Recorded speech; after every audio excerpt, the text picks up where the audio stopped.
para você. Bom, a primeira inteligência é a intrapessoal. Essa é a inteligência é a primeira inteligência, que é a inteligência base de tudo. O que é uma inteligência intrapessoal? É a inteligência das pessoas que conseguem se entender. Então, ela pode ser definida como conhecimento que uma pessoa tem sobre os seus aspectos internos, emoções e sentimentos. Ainda como ela, por meio desse conhecimento, processa e orienta seu comportamento para melhorar e aproveitar suas experiências de vida. Traduzindo, a inteligência intrapessoal é a base da aprendizagem socioemocional. A inteligência intrapessoal é a inteligência que se desenvolve uma coisa chamada autoconsciência. É pela inteligência intrapessoal que você conhece seus pontos fortes, seus pontos fracos, que você vai decifrar junto com o MIDI. O MIDI vai te dar a trilha, vai te dar a técnica para você desmistificar a sua natureza. Então, a natureza humana é uma questão intra, para dentro. Então, intrapessoal, e muitas vezes eu encontrei pessoas que já vêm numa luta, numa busca de autodesenvolvimento e não conseguem. Por quê? Porque tem essa inteligência pouco estimulada. Eu te pergunto, em 20 e poucos anos que você ficou num ambiente formal de escola, qual foi a vez que essa inteligência foi estimulada? Dificilmente ela foi estimulada.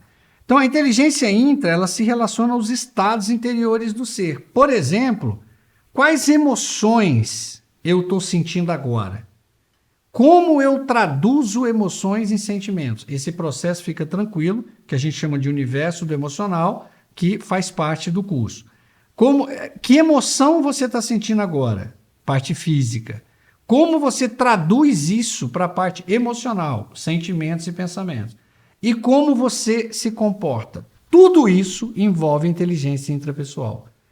Como conhecer a minha personalidade, o meu caráter, o meu perfil de temperamento? Intrapessoal. Como eu consigo perceber meus pontos fortes e fracos em cada inteligência? Inteligência intra. A intrapessoal, eu comecei a trabalhar em você no primeiro slide. É a inteligência básica, é a inteligência que nós temos que focar nos nossos filhos. Não adianta educar, só estimular o filho numa inteligência mecânica. O forte da aprendizagem socioemocional é a criança aprender a lidar com o seu próprio emocional. Então, a consciência, por exemplo, dos seus próprios humores, intenções, motivações, temperamentos e desejos. Capacidade de perceber nossos pontos fortes e fracos. Então, por exemplo, quando você começa a observar o seu humor, você pode, de repente, observar qual o seu perfil de temperamento. Nós vamos passar por isso. Intenções e motivações, como a sua mente foi modelada. Isso é intrapessoal, está dentro de você. Essa questão de perceber, eu sou fraco nisso e sou forte nisso.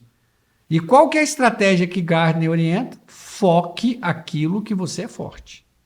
Quanto mais forte o seu ponto forte ficar, mais ele ajudará o ponto fraco. O que nós usamos principalmente com nossos filhos? Nós reforçamos o que eles têm de pior. Aí a gente não entende por que as crianças têm raiva da escola. Se vocês olharem o case da Coreia do Sul, a Coreia do Sul publicou um documento que o maior benefício que o país escolheu com a teoria das múltiplas inteligências foi o amor à escola. Todas as crianças se achavam com ponto forte. E por quê? Independente do perfil de inteligência que ela tinha, a escola tinha um ambiente para aquela inteligência. Agora, você imagina uma criança que é um gênio musical, um gênio intra, chegar numa escola que ela só é avaliada, o que é pior. E avaliada por resultado, só na lógico-matemática. Essa criança vai se tornar totalmente aversa à escola. Bom, então voltando aqui para o infográfico, eu agora falei da intra e vou falar da inter. A inteligência interpessoal é uma inteligência fundamental no emocional. Nós estamos falando da inteligência da gente se relacionar. Olha o nome da ACE, aprendizagem socioemocional. Vamos traduzir isso como eu uso o meu emocional intra para eu me relacionar com você, sócio. Então, a relação socioemocional é a forma que as duas inteligências se cruzam para você viver socialmente. Foi a primeira vez que o mundo entendeu que atrás do emocional e das relações humanas existia uma inteligência. Por isso que o começo tem aquele trabalho de Comer, de 1960, mas o começo de entender essa parte socioemocional foi a teoria das múltiplas inteligências. Então, é a inteligência que refere a sua capacidade de perceber sentimentos, temperamentos, motivações e intenções em outras pessoas, mesmo que elas não queiram transparecer esse sentimento. Observa que o texto da intra para inter parece até que é o mesmo slide. Eu chamo então das andorinhas. Você está reparando que eu gosto de comparar as inteligências aos animais. Então a inteligência intrapessoal, para mim, é o tigre siberiano. Por que o tigre siberiano? Ele é um único animal da Terra que passa a vida sozinho. Ele só encontra alguém uma vez por ano, que é o par, para acasalamento. Ele vive a vida inteira sozinho. O Inter é o contrário. Eles são as andorinhas. Eles precisam se relacionar. Eles precisam manifestar. Aqui a escola poderia ter um papel fundamental, né? E hoje, com esse problema de violência que nós estamos tendo, nós estamos pegando essas crianças, são prodígios interpessoais, estamos trancando no apartamento, trancando em casa, botando em cima de câmera de cerca elétrica. Por quê? Medo. Então, nós estamos com um problema com essas crianças. A escola poderia ser a grande solução. Então, se você parar para pensar, eu falei que a capacidade de perceber o seu sentimento é intra. E você olhar para aquele amigo ou para aquela pessoa e falar, aquela pessoa não está bem. Você está percebendo o sentimento do outro. Aí você já está usando a inteligência interpessoal, entre duas pessoas, né? Então, essa inteligência é a base de todo o processo. Bom, aí, essa inteligência quando eu pego essas duas inteligências, eu começo a construir a minha capacidade de dar feedback, né? E o que é feedback? Essas trocas afetivas e diversos outros estímulos recebidos ajudarão que as inteligências atinjam altos patamares de excelência, ou caso sejam negativos, esses estímulos as prejudicarão, estagnando-as ou atrofiando-as por falta de uso ou incentivo. Por que o feedback é tão importante agora? A maneira que você aborda o seu filho, você pode destruir o potencial que ele trouxe nato pela forma que ele recebe o feedback dos pais. Então, o feedback no processo educacional é a base. E o feedback o que é o processo tecnicamente falando? É uma leitura intra que eu tento expressar na forma inter. Ou seja, a gente chama isso, que é uma rede de neurônios que nós temos no cérebro, que chama neurônio espelho. Eu quero que meu filho reflita o que eu acredito. Mas o que eu acredito pode ser exatamente o que ele não ama, o que ele não tem dom, o que ele nunca vai ser feliz. Mas eu acredito nisso.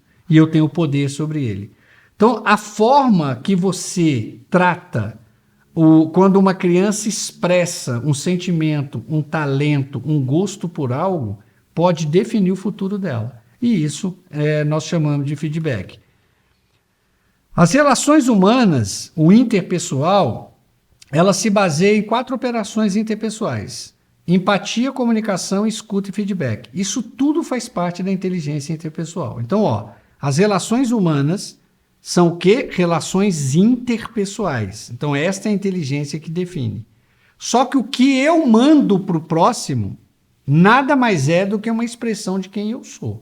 Essa é a importância da intra. Inclusive, tem algumas literaturas mais novas que, se você pega algumas publicações científicas de Gardner, ele chega num determinado momento no século XXI que ele pensou em fundir as duas. O que, na minha opinião, teria sido um erro tremendo. Graças a, assim, ainda bem que ele não fez. Então, as operações interpessoais, empatia, comunicação, escuta e feedback, fazem parte da inteligência interpessoal. O conceito de feedback, ele é muito mais amplo que o usual, que é recolher opinião sobre atitude. Eu, até os 45 anos, fui CEO de multinacional, fui vice-presidente de multinacional, fui CEO de várias empresas no Brasil, tive uma carreira em grandes empresas, e eu cheguei aos 45 anos acreditando que feedback era dar o retorno para alguém sobre um comportamento ou pedir um retorno. Isso é feedback, mas é um feedback extremamente primário. E a relação sua com seu filho é estabelecida no que a gente chama de uma relação de feedback. É uma relação que nós vamos chamar de círculo de influência. Então, feedback é muito mais amplo do que isso. Então, e feedback é fundamental no processo da educação. No universo das relações humanas, na inteligência interpessoal, o feedback é um fluxo recíproco de influência. Então, vamos lá. O que você vai esperar do seu filho no futuro é o que você está mandando para ele agora. Você está criando um círculo de influência. Então, às vezes, alguns pais me contam a história e estão chorando debaixo de uma laranjeira porque estavam esperando colher maçãs. Eu falo, olha, não tem jeito. Agora você tem que reconstruir esse pomar. Você passou a vida plantando laranjeiras. Não tem como você pedir para o seu filho te dar maçã. Essa é a relação que às vezes não se constrói. Então, você não interessa com qualquer ser humano que está no seu microcosmo, qualquer ser humano que está ao seu lado, você criou um fluxo recíproco de influência com ele. Ou seja, essa criança te influencia e você a influencia. Por isso que é um fluxo recíproco. E o feedback é isso. Eu não preciso te dar uma palavra para você saber que eu não gosto de você. Eu destruo o emocional e a autoestima de uma criança sem dizer uma palavra para ela. Recentemente, uma aluna me procurou e falou, Ivan, mas eu nunca recebi um feedback negativo da minha mãe. E a minha autoestima é muito baixa. Eu dei uma olhada para ela, eu estava jantando sozinha, ela me encontrou num restaurante. Eu falei, posso te fazer uma pergunta? Sua mãe te comparava? Ela falou, o tempo inteiro. O feedback que ela destruía a filha, para ela dizer para que a filha dela não era o que ela queria que ela fosse, ela sempre diminuía a menina comparando com o outro. Mas a sua amiguinha conseguiu nota tal. Mas olha, a sua irmã é muito melhor. A outra é muito mais bonita. A outra... Então, isso são feedbacks. Às vezes, eu não preciso te atacar diretamente. Porque é o seguinte, o que é um fluxo recíproco? Se eu te trato bem, eu entendo que eu estou criando um fluxo recíproco de influência positiva com você. Mas você me trata mal. Então, tem todo um processo que nós vamos entender interpessoal nesse caso. Por que eu mando uma mensagem positiva e volto uma negativa? Gente, existem algumas hipóteses. Primeira, a leitura sobre o meu positivo não é igual ao do outro. Então, eu mando uma mensagem positiva e a leitura na mente daquela pessoa é que aquilo é negativo. Então, ela me devolve negativo. Então, a empatia e o feedback, eles formam esse alicerce da aprendizagem socioemocional.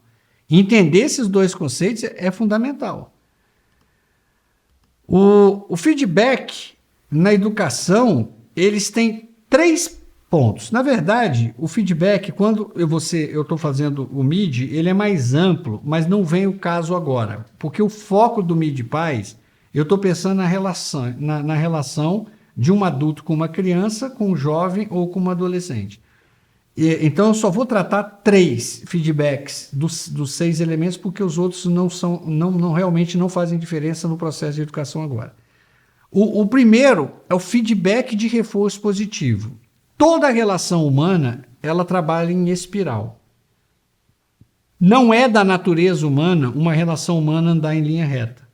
As relações humanas, elas, mesmo que de forma discreta, elas estão numa leve crescente ou numa leve decrescente. Vocês já passaram por uma experiência de ter um casal que você acha que está super bem e de repente chega para você e falou, o casal separou? Ninguém separa da noite para o dia. A relação ela foi acabando. Ela foi que a gente chama de espiral negativa. Mas se tem relações que são espirais positivas. Você pode agora estar criando um círculo de influência e espiral decrescente com o teu filho. Aonde isso vai estourar? Quando ele for adulto. Aí não tem mais jeito. Porque aí depende dele querer recuperar essa relação. Então, os feedbacks de reforço. Existem 3 feedbacks. O positivo, o negativo e o de equilíbrio. São os 3 feedbacks que você precisa entender ao educar uma criança. No caso do reforço positivo, ele cria uma espiral crescente no desenvolvimento de uma inteligência e de um sistema. Imagina que uma criança nasceu com...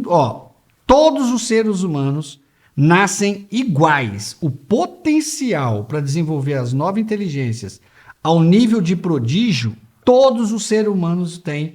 Essa teoria, os critérios são muito severos. Vocês quando chegar ao módulo que eu for aprofundar nessa teoria, eu vou passar os critérios. Teve inteligência que só foi comprovada depois de 25 anos. Por quê? Porque para ser comprovada uma inteligência, ela tem que ter se manifestado em todos os tipos de cérebros humanos. Cérebro danificado, cérebro com AVC, cérebro que perdeu parte em acidente, autismo, crianças com síndrome de Down, todos os tipos de crianças com TDAH. Então é o seguinte, se essas 9 inteligências foram encontradas em todos os cérebros humanos. Então, todas as crianças têm o potencial para desenvolver o nível prodígio nessas 9 inteligências. Aí você imagina que você nasceu com dom, seu filho nasceu com dom para essas inteligências. Mas o feedback que você dá é o contrário. Vou dar um exemplo para vocês. Uma criança que nasceu apaixonada por música, teatro, cinema. Mas aí, quando ela vai manifestar esse sonho para o pai diz o seguinte, mas isso não dá camisa para ninguém. Vai estudar direito, medicina, vai ser engenheiro. Ou seja, aquele potencial começa a ser destruído. O feedback de reforço positivo, ele é diferente. Ele reforça o que já é positivo na criança. Ou seja, o feedback de reforço positivo é quando o ciclo de influência que o pai cria com o filho, não só com palavras, mas com atitudes comportamentais, ela estimula a parte positiva da criança. Então, uma criança de arte, onde o pai senta com ele e pinta com ele e cria um ambiente para ele pintar, existe uma história muito interessante que o Spielberg, o George Lucas, se vocês olharem isso como a mãe dele criava ele, ela deixava ele criar cenários na casa inteira. Teve um dia que ele chegou, ele pediu para a mãe dele comprar umas latas de extrato de tomate gigantes e ele encheu todos os armários da cozinha de extrato de tomate e ia vazando extrato de tomate assim, ó. E ele estava fingindo que estava filmando um filme de terror e que tinham pessoas e os armários estavam sangrando. Agora você imagina qual é a mãe que entrega umas latas de extrato de tomate desse tamanho e fala para o filho, vai lá para a cozinha e destrói tudo. Ela deixava. Ela falava que ele passava já nave. É incrível, ela estava reforçando o que ele tem de positivo. Então você tem 9 potenciais para reforçar no seu filho. Agora você imagina que na hora que a criança, e a pressa que o pai tem de massacrar uma ideia. Gente, nós temos muita pressa. Às vezes a criança está na primeira infância, manifestando um sonho, deixa ela sonhar. O direito é dela, né? Então dê um reforço positivo. Agora, o reforço positivo tem que ser verdadeiro. Você quer destruir teu filho, comece a dar feedback de reforço positivo falso. Por exemplo, o seu filho não é sinestésico, não tem muito jeito com futebol, mas você chega para ele, meu filho, você é o próximo Neymar. Isso é um feedback de reforço positivo falso. Isso vai piorar a autoestima dele. Por quê? Porque você esqueceu que a escola não vai fazer isso. Você esqueceu que o mundo não vai passar a mão na cabeça dele. Então, trabalhe feedback de reforço. A parte mais difícil para mim do feedback de reforço positivo é passar um feedback de reforço positivo corrigindo uma criança. Imagina, eu vou corrigir a criança, eu vou dar uma mensagem negativa para ela de forma positiva. A melhor maneira de fazer isso, foque no esforço e não no resultado.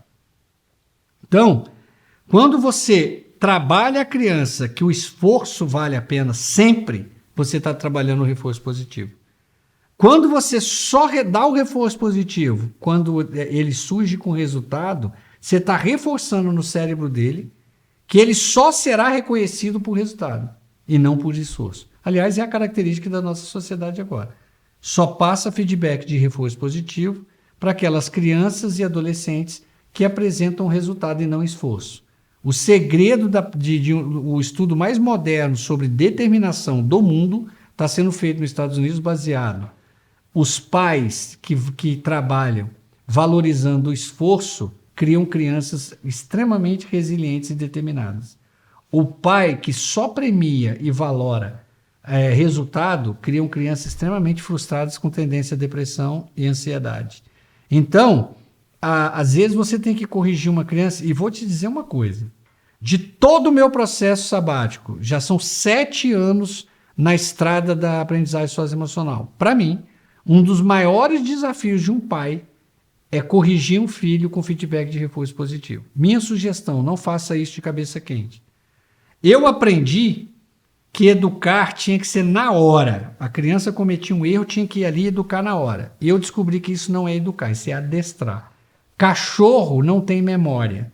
Então você não consegue chegar para um cachorro e falar, olha, o que você fez ontem, você vai ser penalizado por isso. A criança não. Então, o melhor jeito de você dar um reforço positivo quando você está tratando de uma coisa difícil de falar com uma criança é espera. Cria um momento, prepara a mente da criança para aquela conversa. E eu vou ensinar a todos vocês como é levar a sua mente ao nível certo e da criança também. A relação de feedback de reforço positivo entre um pai e um filho deve acontecer quando os dois estão no mesmo nível, tanto do estado emocional quanto do nível da mente. Quando a mente chega no terceiro nível dos dois lados e os dois estão no mesmo estado emocional, chegou a hora de você dar um reforço positivo, caso você esteja dando um reforço positivo de uma coisa que pode ser uma correção, por exemplo. Então é um processo difícil, é um processo que demanda, por isso que eu falo, educar demanda tempo. Eu falo para muitos jovens, educar não é colocar filho no mundo, não. É muito mais complexo. Você tem o feedback de reforço negativo, que cria uma espiral decrescente. Então é o seguinte, a pessoa ela já tem aquilo como deficiência. E cada vez que você corrige ela no círculo de influência, destrói ela mais. Ou seja, cada vez que aquele círculo gira, você destrói a autoestima dela. Mas você não está vendo que você é lerdo? Pô, mas de novo, você sempre suja a mesa, você está banado. Você não presta atenção em nada, você é preguiçoso, você é indolente. Isso eu vejo direto. Estes dias eu vi uma criança sair de uma escola com o pai segurando a nuca dele, assim, sacudindo a nuca dele, falando quantas vezes eu já te falei que eu não gosto de esperar 1 minuto. Você é um imprestável. Falou assim, eu fiquei olhando e falei, meu Deus do céu. O cérebro já enxerga tudo que é negativo como ameaça e ele grava. Então eu sou imprestável, eu sou preguiçoso, eu sou indolente, eu sou estabanado, né? Eu não sou inteligente. Qualquer coisa que o cérebro capta como uma ameaça e vem dos reforços negativos, ele grava. Por isso, gente, que é tão fácil destruir uma autoestima. Por isso que é um trabalho, é um desafio herculano desenvolver uma autoestima. Uma autoestima alta. Por quê? Porque não é fácil. Você tem que estar no estado de alerta com a criança o tempo inteiro. Você distraiu, você corrigiu ela em reforço negativo. Então essa é uma parte difícil, mas fundamental das relações interpessoais. E isso é desenvolver a sua inteligência inter. Por quê? Hoje o seu desafio é como estabelecer um círculo de influência de reforço positivo com seu filho. Amanhã com seu cônjuge, com seu melhor amigo, com seu pai, com seus irmãos, com seus colegas de trabalho. A lógica é a mesma. Eu estou muito focado aqui na relação de pais e filhos. Mas o feedback, a lógica funciona igual para duas pessoas. Lembra, eu vou te preparar para você estar com a mente no ponto certo, com o emocional no estado certo para você abordar a pessoa, para que não saia feedback de reforço negativo. Né? Depois, você tem que entender que os feedbacks de reforço eles funcionam da seguinte forma. Uma pequena entrada positiva ou negativa causa um grande impacto. E isso, eles deram um nome que chama efeito Pigmalião. Porque Pigmalião vem da mitologia grega. Ele foi um escultor que ele fez uma mulher tão bonita, uma estátua tão linda, que ele se apaixonou por ela. E as declarações de amor que ele fazia eram tão grandes para ela que um dia ele chega e ela tomou vida. Então, o que a ciência fala? Se as palavras têm o poder de transformar uma pedra numa mulher, não duvide. Você transforma uma criança numa pedra. Agora, este é o caso que eu estava falando do trem da vida. Este é o caso que eu estava falando para você da cordilheira. Mas isso é sistêmico. Não adianta gerar revolta, porque muitas vezes as pessoas estão assistindo essa aula e descobrem que naquilo que elas são mais, que elas tinham mais potencial, que elas mais amavam, elas viraram uma pedra. Gente, mas isso vem de uma cadeia, isso vem de uma questão cultural. Vira o banco. Se esse estudo de Gardner mostra que qualquer pessoa em qualquer idade pode se tornar um gênio, por que você não começa? Trabalha você o seu potencial. Quebre o efeito Pigmalião se existir na sua vida. E o último feedback é o ciclo de equilíbrio. Eles são mais difíceis de identificar. Por que o ciclo de equilíbrio? Porque parece que nada está acontecendo. Olha, vou dizer uma coisa para vocês. Eu já vi a maioria dos casamentos que terminam assim da noite para o dia, eram um dos dois dos cônjuges adotou feedback de equilíbrio. Feedback de equilíbrio, olha para esse vídeo. Cai uma gota e a pessoa joga uma pedra e parece que cai uma gota. É como se você fingisse que nada está acontecendo quando você está extremamente magoado. Então eu peguei esse vídeo para te mostrar. Imagina que você é esse alvo. Você começa a tomar flechada, facada, pedrada. Você começa a tomar machadada até um dia que você não aguenta e explode. O erro dessa explosão não é de quem está te atacando. É você que é o que permite. Ninguém ultrapassa um limite se você tiver uma matriz de valor sólida e você definir o limite. Então, uma das maneiras que nós vamos educar é definir o limite de cada criança. O que eu chamo de gabarito e gatilho. O seu gabarito, eu falo muito para os meus filhos, é esse aqui. Daqui, se você cruzar esse gabarito, você tem que acionar um gatilho ou você está atacando o meu papel como pai. E aí você está quebrando o elo de confiança. Então, conceitualmente, o feedback de equilíbrio é muito simples. É aquele famoso que o pessoal popularmente fala, ele é uma esponja. Então, a minha preocupação é o seguinte, lembra do case que eu contei para vocês? Uma criança, né, uma pré-adolescente, sofrendo um bullying massacrada, não era um bullying comum, sendo massacrada na escola, e chegava em casa e passava um feedback de equilíbrio aos pais. Por quê? Imagina, será que seu filho agora, o seu filho, não está chegando em casa e parece que está tudo bem quando ele está sofrendo? Isso entra no quarto elemento da depressão da adolescência, que é as relações superficiais entre pais e filhos. Conversa um pouco, perguntas superficiais, tempo de aprofundamento superficial, muito mundo digital, não percebe que a criança está em sofrimento. Na verdade, a criança, como percebe que não existe uma relação forte, ela passa um feedback de equilíbrio. Ela passa um feedback que está tudo bem quando não está tudo bem. Agora eu vou te dizer, isso aqui é muito sério quando é criança, mas é sério em qualquer relação humana. Então vale muito a pena observar isso aí. Então, eu falei que os dois alicerces da interpessoal é o feedback e a empatia. A empatia, ele é o alicerce porque é ela que nos permite gerenciar nossas relações humanas, o que a gente chama de autogestão. Empatia é compreender como o outro se sente e seu modo de pensar acerca do mundo. Só existe empatia depois da percepção real e profunda dos modelos mentais. Não se preocupa, porque nós vamos falar de modelos mentais nessa aula. Como a sua mente é modelada. O que eu aprendi que é empatia? Eu aprendi que empatia é me colocar no lugar do outro. Isso nunca foi, não é e nunca será empatia. Eu me colocar no seu lugar, eu estou só trocando fisicamente de lugar. Por quê? Porque empatia é eu entender como você está enxergando a cena.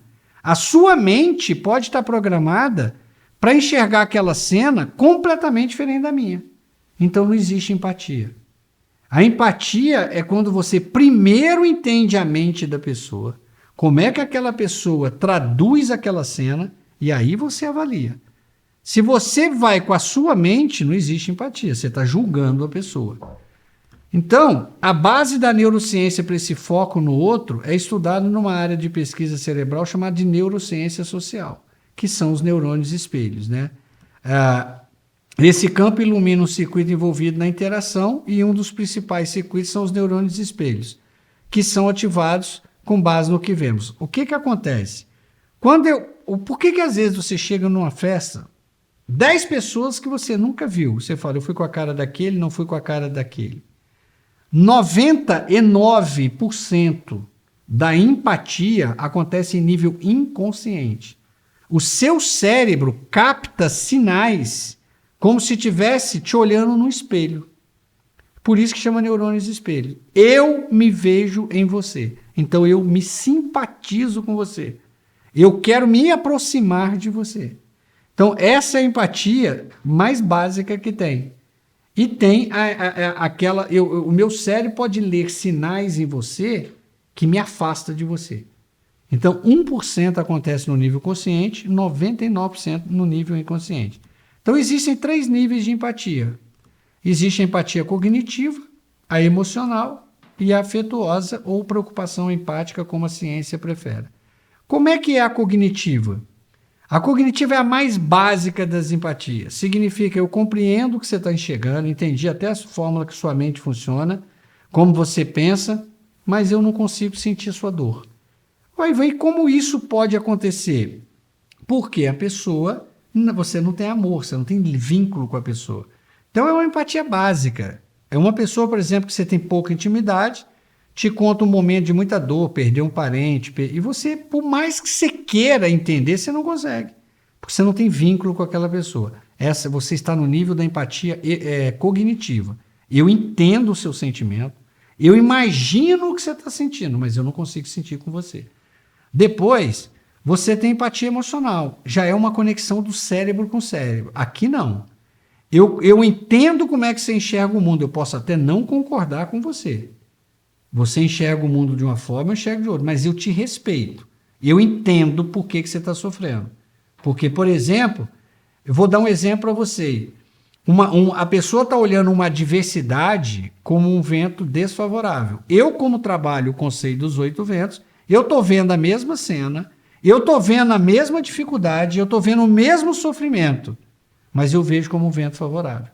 Por quê? Porque a minha mente está programada para os 8 ventos. Então, mas eu tenho empatia. Eu entendo que aquela pessoa não é obrigada a pensar como eu penso. Mas como eu gosto dela, então eu entendo como é que você enxerga o mundo, eu estou entendendo como é que você vê, mas eu sinto a sua dor, mas eu não posso fazer nada. Às vezes você não pode mesmo fazer nada por várias razões. Uma, porque a pessoa não concorda com o jeito que você enxerga o mundo. 2, a pessoa não está pronta para receber uma ajuda, uma informação sua. 3, eu não quero. Às vezes a pessoa não quer mudar. Então você deixa para lá. Mas você sentiu, você sente a dor. Isso acontece muito entre pais e filhos. Por exemplo, a sua filha chega com uma... Eu vejo demais isso acontecer. A criança está sendo isolada na escola. Gente, eu sou pai. Não existe uma sensação de impotência maior, não existe uma dor no coração maior de você saber que seu filho está sendo isolado na escola. Você está no nível da empatia emocional. Você não tem como ir lá e obrigar as pessoas a serem amigas delas. Então você até entende, então você tem que tentar entender os motivos. O outro nível é a empatia afetuosa, ou o que a ciência chama de preocupação empática. É o que a gente chama de bom samaritano. Olha, eu entendo... Olha, eu vou usar os 8 ventos. Que você está vendo essa crise, você acabou de perder o emprego, como um grande problema na sua vida. E isso é um grande problema de fato. Beleza?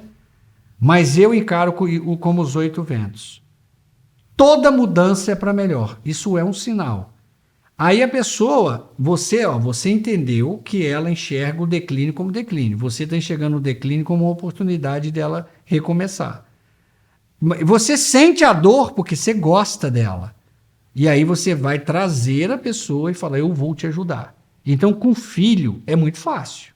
Eu falo, empatia afetuosa, preocupação empática com filho, a maioria de nós damos a vida pelos filhos. A questão é você usar a preocupação empática fora. E detalhe, quando a criança percebe que você não usa a empatia afetuosa, ela também não usa. A empatia principal dos pais migra para os filhos. Vocês vão aprender no 3º módulo do curso que as crianças não aprendem o que os pais falam. As crianças aprendem o que os pais fazem. Se você usa uma determinada empatia, é aquela empatia que você está ensinando. Então, ajudar o próximo é uma questão que a criança está observando, né?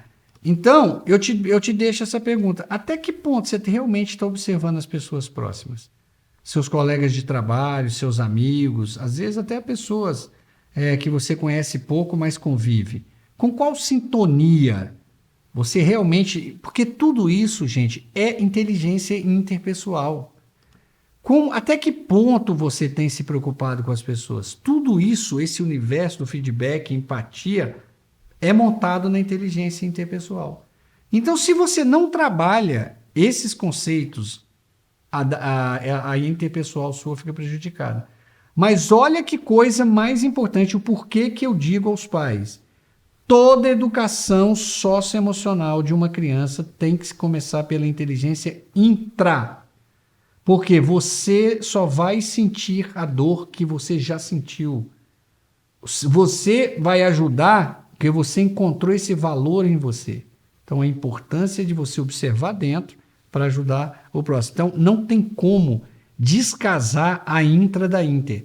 Eu costumo dizer que a inter é a inteligência reveladora. Ela que revela todas as deficiências e virtudes de uma pessoa. Observa como a inter é que define a intra. A inteligência existencial, ela é a inteligência que ela foi a última, a mais polêmica inteligência. Inclusive, é muito comum nas literaturas brasileiras, se você estudar em teses brasileiras, TCC, você encontrar inteligência espiritual. Ela não quer dizer que esteja errado. Este foi um erro. Harvard publica essa inteligência com esse nome. Ela criou uma confusão sobre a questão da palavra espírito, foi muito questionada, eles voltam atrás e mudam o nome dela para existencial. Essa é a inteligência base da aprendizagem socioemocional. Ela é a essência do método nosso. É o sentir a essência, valores, o significado das coisas. É com a inteligência existencial que você faz a pergunta: o que a vida espera de mim? Qual é o propósito da minha vida? Quais são meus valores? E se você tiver fé, ou religião, ou espiritualidade, essa é a inteligência que manifesta. Quanto mais ela estiver latente ou atrofiada, mais difícil você terá de manifestar propósito. Então, essa é uma inteligência, essas três inteligências, eu estou inclusive botando na ordem de importância na forma de abordar nas crianças. O problema é que os ocidentais vincularam a palavra existencial à religião. Mas existe muito mais do que isso. É o sentido da vida. Então, indo para o infográfico, eu vou mostrar mais uma inteligência para vocês. Agora eu cheguei na linguística. Essas 4 são 5 inteligências que vão formar a base da aprendizagem socioemocional. Mas essas 4 são muito importantes. Essas 4, elas mostram a muita força. Mas a inteligência linguística, eu vou dar continuidade no próximo bloco, porque ela é muito complexa e ela vai tomar muito tempo.